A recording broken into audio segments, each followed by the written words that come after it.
Black people are using cell phones and the power of social media to share the experiences of existing while Black in America. That is, doing everyday legal activities and yet facing harassment by having the police called on them.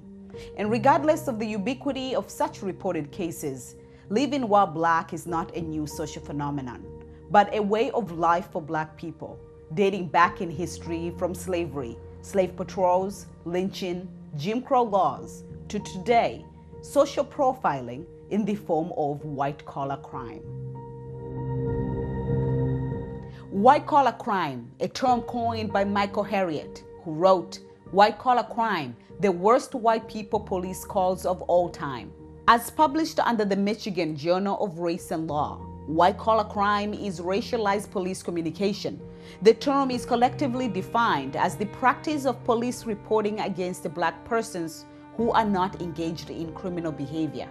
Racialized police communication may involve calls, complaints, or reports to law enforcement against Blacks made out of implicit or unconscious bias, or reports made out of the specific desire to leverage law enforcement mistreatment of Blacks to harm the victim. Just this year alone, we have witnessed the Amy Cooper incident in New York Central Park, Civitlana Flom in Upper West Side Manhattan, Professor Shaheen Bonner in Bay State University, Tom Austin, venture capitalist in Minneapolis. On this program, we are going to take a look at white-collar crime, examining its origin, propagation, and harm.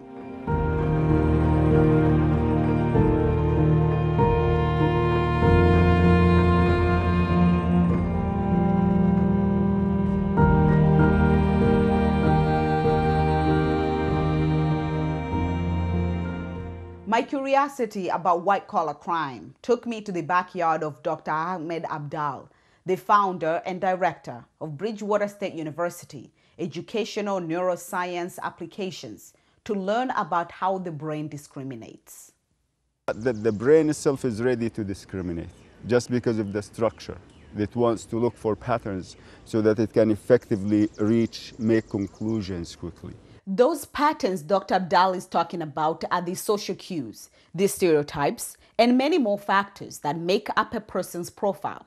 Dr. Abdal says we learn those patterns from a very young age, and our generalization of those patterns is tainted. Actually, about 2.5 or 3 years old, they do not assign anything to, it doesn't mean like there are two people of different races, for example, different colors. That baby doesn't say this one is better than the other one. Then this is the role of the society when the society comes in and says, no, this is good because, this is bad because. And these things can be direct or indirect based on how the parents interact with the children, based on how if the child is verbal, nonverbal. So what happens when the brain cannot find a pattern? If it doesn't match what is here, then it makes stress, because it's going to immediately put the brain on a high drive or a kind of a mode where it has to consume more energy to make sense of that difference. Why is this here? It doesn't belong here. So would we say that that stress you're talking about is what we would call, or what would result to, unconscious bias? That is, yes, that is the core of it. What is even more perplexing is that people can engage in a negative bias behavior unaware. You might not even realize it yourself. You might not even realize it yourself. I mean, you might say, oh, I am not, but the fact is, if you look deeply, this is why self-reflection is one of the keys. Those subtle biases can result to a white-collar crime. This rage is best articulated under a social concept called Know Your Place aggression. Dr. Emily Field, the coordinator of African American Studies at Bridgewater State University, explains. I'd like to introduce a concept from a colleague of mine, Dr. Caretha Mitchell, who teaches at Ohio State University. She calls this Know Your Place aggression. And she says that when African Americans and other marginalized peoples, when they achieve a level of success, even if it's the modest success of claiming a place in society, so feeling the freedom to go jogging in one's own neighborhood, that is met with aggression. And she calls it know your place aggression. Dr. Field goes on to provide a little historical context on Black intolerance in Massachusetts. The idea of white American freedom and unfreedom for people of color, particularly Native Americans and African Americans, those ideas grew up together. So Massachusetts, many people don't know, Massachusetts was the first state, first colony to write into its laws that there would be slavery. So in 1641, in the Massachusetts Body of Liberties, which was a statement of the settlers' ideas of freedom, they include a section, in section 91, saying there will be no slavery among us. We're not going to have captivity. We're not going to have slavery. And then there's a big except. And the except is for people taken captive in just wars, that would be Native Americans, and strangers who are sold to us lawfully, that would be people of African descent. So even as in Massachusetts, white people were writing down their own freedoms, they were writing into the law the unfreedom of people of color. And even when Massachusetts abolished slavery in the late 1700s, people of color were warned out of town and looked at as outsiders.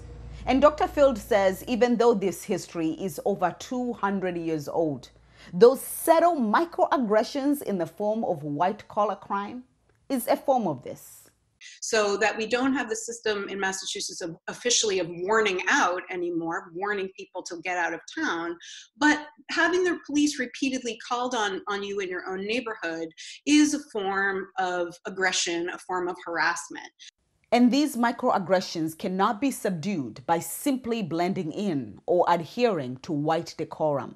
I know that children of color are taught, look, you have to not be noisy, you have to dress a certain way, you have to act a certain way, because if you do, white people will regard you with respect and you'll show them that you don't belong to these negative stereotypes. And first of all, that's unfair, because as a white parent, I don't have to tell my child that. But even when Black people in particular observe all of those rules, they are still seen as suspicious, as out of place. In the late 1970s to the late 1980s, during the Boston busing crisis, there was a reverse migration in Boston, also known as white flight. White people live in Boston because they do not want their children to be integrated with Black children. Dr. Joanne Della Giustina, Department Chair of Criminal Justice at Bridgewater State University, explains. So a lot of the south suburbs of Boston and southeastern Massachusetts have family histories of people who ran away from Boston because they didn't want their white children going to school with Black children. And so even if so again, it's that culture, and there's that fear, that goes back, to the parents and grandparents of people who are living in that part of Massachusetts. The lack of diversity within white communities is conducive to racial bias. Let's take a look at the town of Sharon for an example, a suburb south of Boston. Sharon is 77% white, 16.4% Asians, 4.4% Hispanic or Latinx, and about 2.8% Black people. From what had transpired in Minneapolis with the killing of George Floyd in the custody of Minneapolis police officers and the Black Lives Matter protests across the country, Chief John Ford of Sharon Police Department says he has been learning a lot from his minority residents. There are issues that they have that I wasn't even aware of. I think we haven't done a good job of listening to our minority in this community. And it's not that we wouldn't, but I don't think we've precipitated the connection. We haven't gone out and asked, you know what? And sometimes that's all that you need to hear, because opening that floodgate already in this last week, the thing on Facebook, I've got people now coming in tomorrow with an 8-year-old kid who's Black, and his father said he's terrified because of the events and with police department. Can he come in and do a tour? I said, absolutely. There's another one that responded about her autistic son, and we have an autism program that we've connected, officers certified, and there's another opportunity. So those opportunities exist, and that totally excites me. To understand white-collar crime, we have to take a look at the history of policing in our country. Beginnings of policing were centered in the slave patrols during the institution of slavery. And it was designed to both catch runaway slaves and to police slaves who possibly would revolt and leave the slavery. And that was where policing began. So, and then after the Civil War, we started going through Reconstruction, and policing often, now a lot of people tend to think about it only in the South, which is where it was centered, but it actually came all the way up to Massachusetts. So during Reconstruction, the policing were still trying to control former slaves. And then we get into Jim Crow, which it continues on that way. So the institution of policing is structural and institutional. So that's where, and culture comes from the institutions when they're embedded in that way. So you have, 150, 175, 200 years of an institution that, even though it's gone through different changes, sort of continued in the same way, and the culture continues. WGBH reported this year that according to the data collected by the Boston Police Department, 70% of people stopped by the Boston police officers last year were Black people, even though Black residents make up less than 1/4 of the city's population. The data also went on and said, while Black residents were stopped at a highly disappropriate rate, they were less likely to be issued a formal summons or citation by the Boston police. Even today, policing in general is about social control. And it's people of color, and especially young Black men, who are the recipients of the worst examples of that. So what role do the institution in the history of policing play in racialized police communication or existing while Black? Well, given the history between police and Black people, some white people are harnessing that fragile relationship to express their own biases against Black people. We are taught from a young age that every place is our place, and that we are allowed to kind of move around in a neutral way that everyone should respect. The idea of white people feeling that it is our responsibility and our right to regulate, to police the bodies of people of color and their movements in space. There's a long history of that. It's written into the laws in places like South Carolina and the South Carolina Slave Code in 1740, the idea that any person of color on the street will be assumed to be enslaved, and any enslaved person can be interrogated on the street by any white person. And that if the person of color in question, refuses to be interrogated, they can be killed on the spot. That's basically what happened to Ahmaud Arbery. So again, I'm reaching back into so-called ancient history, but there's a very straight line in time through to today, and many examples in between of the same kind of violence. And that was in South Carolina, which is just next door to Georgia, where Ahmaud Arbery was killed. And again, if you do the thought experiment of someone who looked like me being in these positions, it's very hard to imagine. And as a white person in middle age, that has literally never happened to me. Because this is a race issue, Dr. Field says white people are mostly shielded from it. Take my post on Facebook under a Wareham Facebook-related page, asking Black people who have ever experienced white-collar crime to reach out to me for this program. Most of the white residents who commented under my post were very defensive, adamant that I am inciting a problem that does not exist. So it is not just a coincidence. And I think that white people often are shielded from these realities. So I often have the experience in my classes in which white students hear for the first time, because a lot of white people live very segregated lives. We live lives in which we do not have to really hear and listen to the realities of people of color. When they hear that, when they hear their classmates describing, oh, my father came to pick me up at school and they wouldn't let him get me and they called the police, the white students realize, hey, that never happens to me. That would never happen to me. I have another question. Why don't we see black collar crime? You look at the, whites as the authority, the, decent majority, and to some extent, the inferiority, there's an inferiority complex. I mean, if even children, when you go and say which doll is best. Dr. Abdal is talking about the groundbreaking experiment, the white and black doll experiment of the 1940s by Kenneth and Mamie Clark, that looked at how segregation affected black children. The experiment was commissioned again in 2010 by CNN under the renowned child psychologist Dr. Margaret Spencer. The white one. And these kids are black. Which doll is bad? The black one. Which is evil? The black. Which, and then why? Because some kids will say, because this is black and this is white. So, and they say to the child, in one of the videos of the experiment, you say to the child, so which one looks like you? And you see the shame on the children's faces, this one, and just the face. I mean, some of these experiments is just, you feel so bad for the child. Decades since the initial experiment in the 1940s, the results still found that white children as a whole responded with a high rate of what researchers called white bias, identifying the color of their own skin with positive attributes and darker skin with negative attributes, revealing a notion that white is the norm and black is wrong.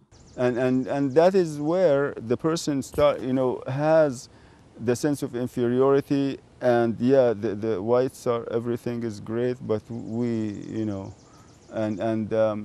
would accept, a lot of stuff that would happen. And sometimes you blame themselves and they blame their own race and loathe their own race. And that is, again, because of the pressure that comes from the oppressing group. So where is the harm in white-collar crime? We really need to center the very real fears of Black people in particular in this country, which have proven recently to be all too well-founded. Very real fear. I'm thinking of Black parents who have to coach their children on what to say and what not to say, and still have to worry that they might not return from a day out. So those fears are very real and should kind of be our focus.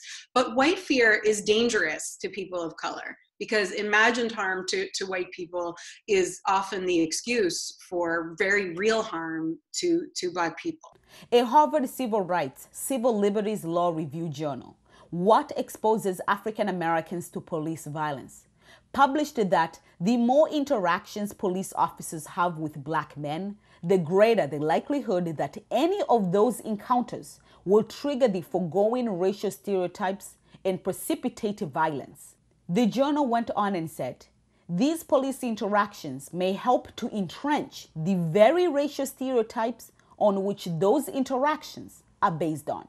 And whether the white collar was biased or non-biased, the effects of perceived discrimination are real. Your adrenal system, there's a place called the hypothalamus. It communicates with the kidneys and the adrenal cortices of the kidneys, and it's going to deploy adrenaline, and it will deploy cortisol and chemicals that elevate your blood pressure. And if a person is constantly traumatized or reminded of that trauma, the consequences of perceived or blunt discrimination can contribute to several health issues like high blood pressure and heart diseases. Goes down if the woman is pregnant. That will go down to the child, to the fetus, and the baby is born 6 weeks or 8 weeks later. That baby has an elevated cortisol level and reactivity. They can't be soothed easily. They're crying. They just are agitated. And that will just, a new baby coming to life with a set of problems because of discrimination. To be clear, I'm not saying that white people should not call the police or do not have the right to call the police. In a sense, anybody has a right if they feel like they're being threatened in a certain way. I think the problem becomes, why do they feel threatened? And although white emotions may be real, they have to be put in a cultural context to determine their essence. I do think that the feelings are there and they're real, but they have to be read historically. They have to be read as in cultural context that's about how Blackness and whiteness have been constructed in this country. And the second thing I would say is that those kinds of fears, like we saw in the Amy Cooper case, are often more about the loss, the fear of loss of power and privilege, rather than actual fear for physical safety. It's very hard for me to believe that Amy Cooper really thought that this man with binoculars in Central Park, carrying his only weapon was dog treats, that he feeds to dog walkers to get them to leash their dogs. Did she really believe he was attacking her? Did she really believe he would attack her dog, who she was yanking around in the video? It's very hard to believe that. And yet she made sense of it, of her fear of losing the privilege of doing what she wanted, which was to walk her dog without a leash. She used that fear in order to kind of control him, and it became a racialized fear for her. So the feelings are real, but they need to be seen in context, and they need to be seen for what they are, which is less legitimate than the fears of Black people of being constantly harassed and sometimes killed for no reason. Besides, we need to know that racism isn't only limited to the use of the N-word or committing violent crimes on Black people. We think of racism in a way as if you are a racist or not a racist. And that is kind of a flawed construct. First of all of us are, especially white people, are racist. We grow up in a racist country.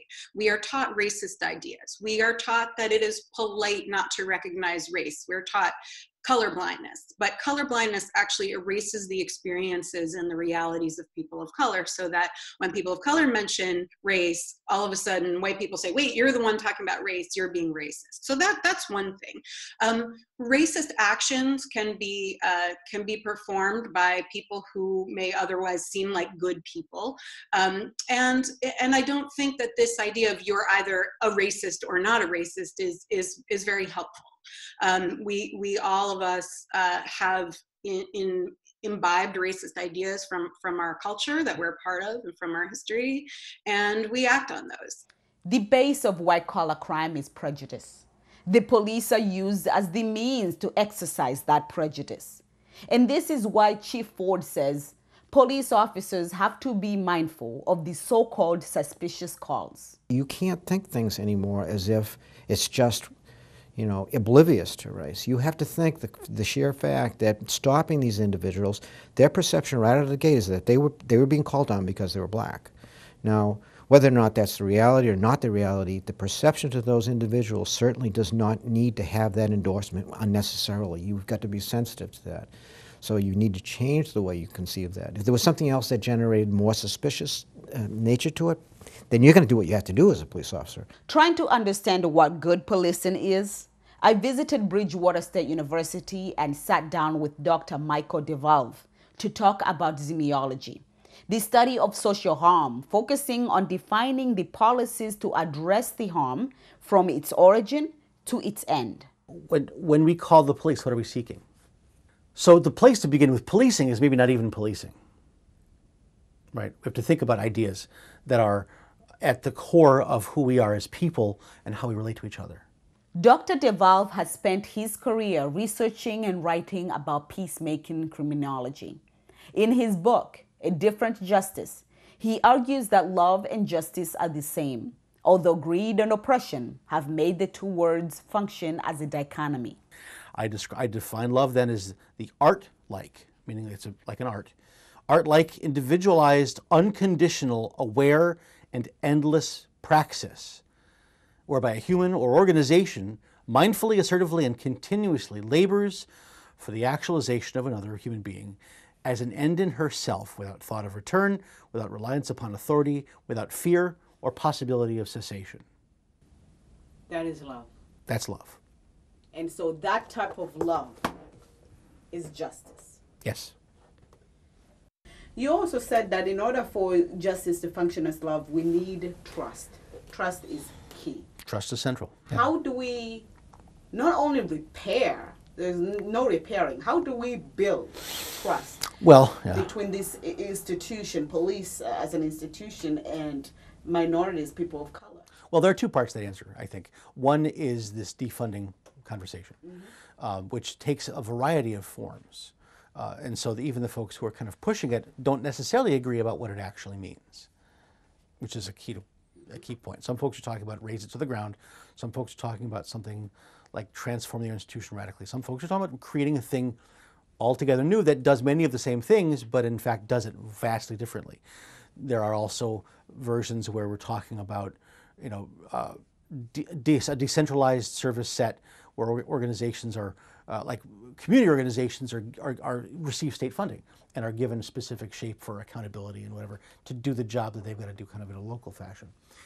And there's wisdom in all of these perspectives, and I think that's a conversation perhaps for a different time. But that's, you know, trust is buildable only through authenticity. The only way to build trust. This is a classic question. I think I mentioned this before. For years, there's been a conversation in police literature, academic literature, about something called police legitimacy. You know, what can we do to achieve police legitimacy? Effectively, a thing that you can try to achieve. Well, in this case, you know, wisdom of the Buddha, Krishnamurti, or whomever you prefer, is directly relevant, right? Krishnamurti talks about education. How do I become wise? How do I become? You just do it. How do I get out of this chair? He says, talking to students. He says, well, that's like asking, how do I leave this room? Tell me the process I must use to leave the room. And Krishnamurti, you can hear him almost kind of blinking, like, then leave the room. Simply be legitimate. In order for policing to be effective, it needs to be unique. In the interest of authenticity, policing has to be inherently local. Has to be a localized, particularized service. The pain of a community is known well by the police, and they should be wedded to dealing with that pain as it confronts them. At bottom, invariably, the best practice is not to seek best practices, but to invent them according to need on the ground in the moment as you authentically connect with a hurting that's there. That's what policing should be. To understand that pain, police officers need to be mindful of the history associated with their uniform. Think beyond that. Think the next step. Think the third or fourth step down the road of the implications of your engagement because you wear a uniform and you have a history in that uniform of being racially disgusting, quite frankly. And you carry that burden, you carry that cross with you when you wear the uniform and the badge, but you also have a wonderful opportunity to change things by maybe not engaging. When you look like an oppressor and people respond to you in that sense, you have to own it, whether you represent it or not. Right? And you have a concrete duty to work in every way possible to help transform the harm done by others who look like you into healing. What do you think policing should look like? I would like to think it should look like what we're doing here. So the last 3 years, first of all, mission statements. I'm going to go off on some mission statements now. Police departments have these mission statements, or any business has these mission statements. Ask people in your business to tell you what that mission statement is. When I first became chief, I was at roll call, and I turned to the guy and said, all right, there was a mission statement. I took it down. I said, you give me one line in that mission statement, I'll let you go home today. No one could do it. They couldn't do it. It's been up there for years. So what the heck is the point of a mission statement if you don't know what your mission is? So one of the things that the deputy and I specifically did was to pare down the elements that we think are really important. Now, I don't know if I'm sure if they were the most important, but they're the ones that came to my heart. And one was, number one, building trust with the community. And it's kind of a nebulous thing. You know, how do you do that? And I'll get more into that. But the other one was training officers to be better officers through our evaluation process. And then finally training, making sure that we train. So we fought with, I wouldn't say fought, we challenged the town to up our budget in training, which they did, and it gave me the opportunity to give these guys a wide range of trainings that they normally wouldn't get, prepare them for those opportunities. We're one of the few departments that are certified in dealing with autistic kids.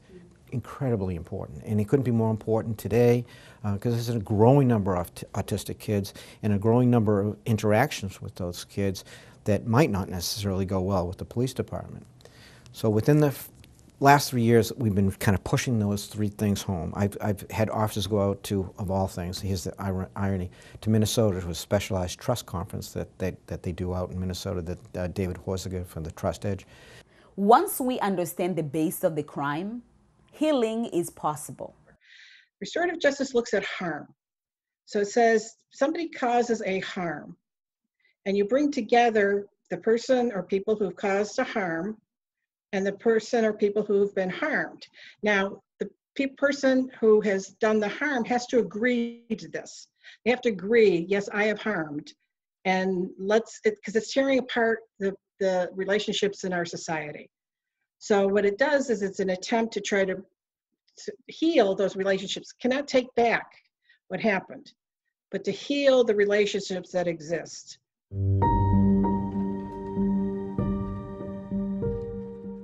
The road ahead is long and arduous, but through truth and reconciliation, we can trigger true societal reform. We in America, this is not about policing, this is about race. And we could have, to my personal view is that we need at least two. Right now we need to have one about the Black American community. And by what I mean is something like a Truth and Reconciliation project. A national scale truth and reconciliation where we talk about the harms done. So it can be transformed. All harms can be transformed. And after truth and reconciliation, what's next? I don't know. And I don't know because we can't know. And that because it depends upon what we need. Need must guide. You know, I think the good of all this horrendous stuff that's taking place is opening up that dialogue. What's going to be particularly difficult is learning how to open that dialogue up in a fashion that actually brings the true change in people's hearts and not more divisiveness. And you see it on Facebook, you see it on social media. You know, it's easy for the hue and cry to make a statement, but it's harder to get beyond that statement. What do we do next? And we're all in that place right now. What do we do next?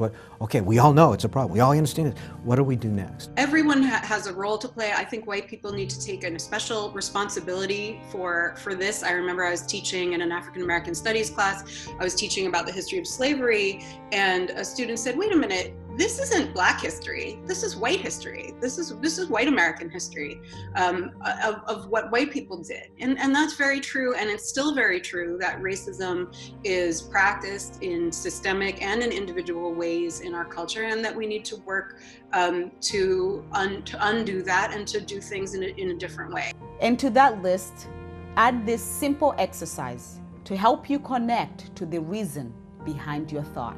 We say, you know, when you put your head on the pillow, just reflect for a few minutes. You know, who did you meet? Who did you insult today? Who did you, you know, kind of feel kind of uncomfortable with, and why? And when you do these things day by day, that will definitely make a change. But being honest with ourselves, being honest.